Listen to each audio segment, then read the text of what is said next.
ഇത് കണ്ടോ, ഇതെൻ്റെ ചെറിയൊരു ഗാർഡനാണ്. ഈ ടാങ്കിൻ്റെ ഇവിടെ ഒരു ടാങ്കുണ്ട്. അപ്പോൾ ഈ ടാങ്കിൻ്റെ മുകളിൽ ഞാൻ ആ സ്പേസ് വേസ്റ്റ് ആക്കാതെ കുറച്ച് റോസസും കുറച്ച് തക്കാളിയും ഒക്കെ നട്ടിട്ടുണ്ട്. അപ്പം ഇവിടെ ഞാൻ ഹാങ്ങിങ് പോട്ട്സും വെച്ചിട്ടുണ്ട് കേട്ടോ. അപ്പോൾ അത് ഹാങ് ചെയ്തിടാനായിട്ടുള്ള അതിൻ്റെ ഹുക്ക് പൊട്ടിപ്പോയി. അപ്പോൾ അതുകൊണ്ടാണ് ഞാൻ ഹാങ്ങിങ് പോട്ട്സ് വെച്ചിട്ടുള്ളത്. അതുപോലെ തന്നെ ഇത് കണ്ടോ, നമ്മുടെ 10 മണി ചെടിയാട്ടോ ഇത് കണ്ടോ, നല്ല അടിപൊളിയായിട്ട് ഇത് നിൽപ്പുണ്ട്. ഇതിനകത്ത് വേറൊരു പ്ലാന്റും കൂടെ ഞാൻ വെച്ചിട്ടുണ്ട്. അതുപോലെ തന്നെ ഹാങ്ങിങ് പോട്ട്സും ഇവിടെ ഉണ്ട്.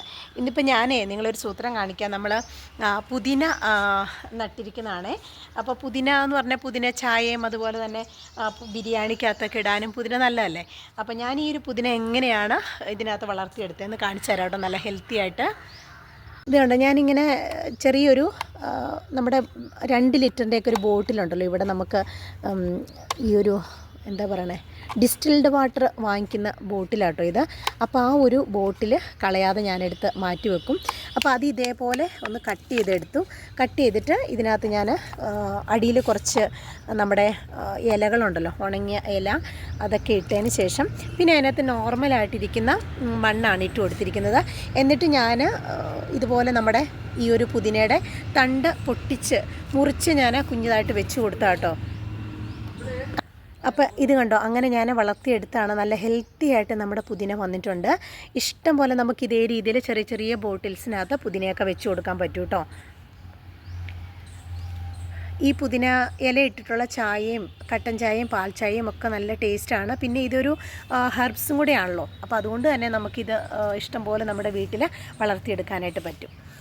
അപ്പോൾ ഈ ഒരു രീതിയിൽ ഞാൻ ഇതിനകത്ത് ഇതിൻ്റെ ഏറ്റവും അടിയിൽ ഞാൻ നമ്മുടെ ഉണങ്ങിയ കരിയിലയും എല്ലാം കൂടി കുറേ പൊടിച്ചിട്ടിട്ട് അതിൻ്റെ മുകളിലാട്ടോ മണ്ണൊക്കെ ഇട്ട് മിക്സ് ചെയ്ത് കൊടുത്തിരിക്കുന്നത്. വേറെ മറ്റു വളങ്ങളൊന്നും ചെയ്ത് കൊടുത്തിട്ടില്ല.